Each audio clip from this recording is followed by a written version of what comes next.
Бөм бөм. Хүн бүхэнд л хаяа хийж байгаа ажлаасаа уйдаж залхах үе гардаг да. Ер нь хинт ч хэрэгтэй юм хийгээд байгаа юм. Нэг л их чухал царайтай амтан өглөө яарч давтганж гараад орой сунж өгөх шахтлаа ядарсан амтан орж ирнэ. Орж ирэхдээ уур уцаартай ялархуу оморхуу ч гэж жигтэйхэн.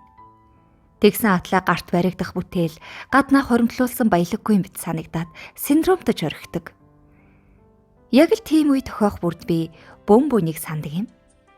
Юун бөм бөм бэ гэвэл эзэн нь өөрөө ярьсан нэг хөгжилтэй хууч хуваалцъя. Ноднонгийн үдээд ажлын шаардлагаар нэгэн нөлөө бүхий улс төрчийн үдийг сахих хэрэг гарав.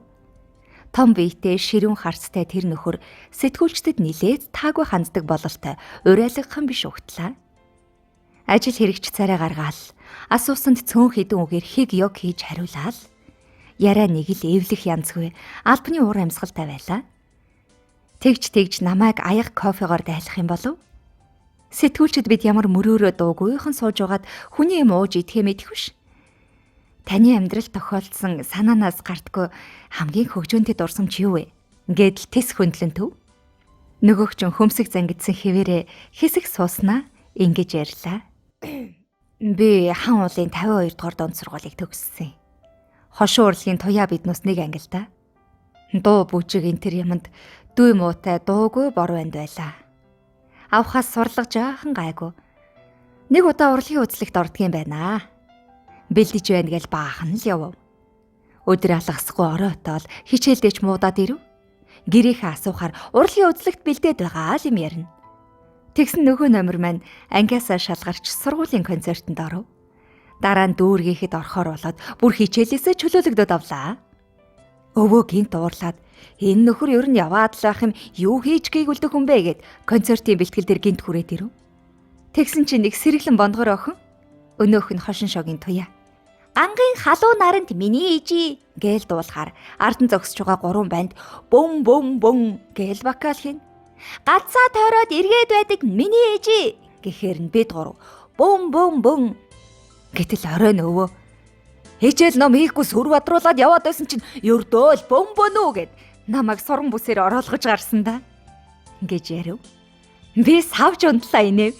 Нөгөөх чинь ч ус таагаж хөхөрлөө. Тэгээд та дүүргийн концертод орсон уу?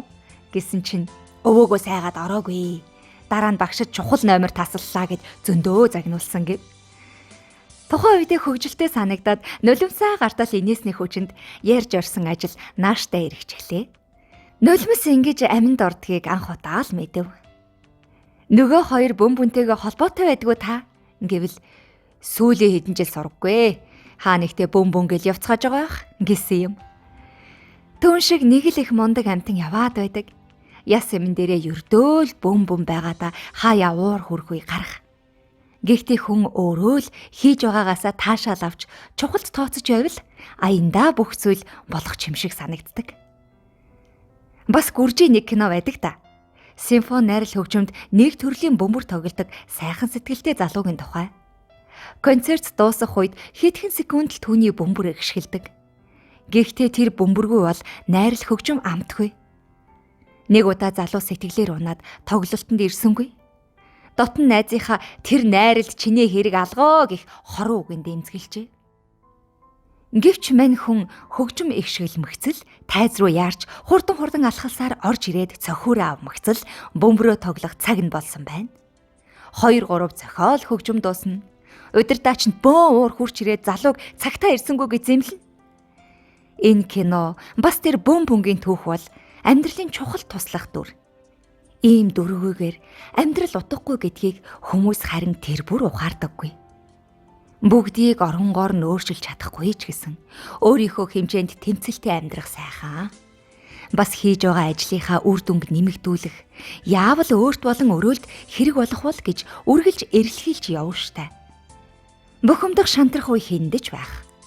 Гол нь цагийн юмаа цагт нь амжуулаад хүнд гавьяа байгуулдаггүй маа гэхэд гай болохгүй л байх юмсан гэж бодогддог.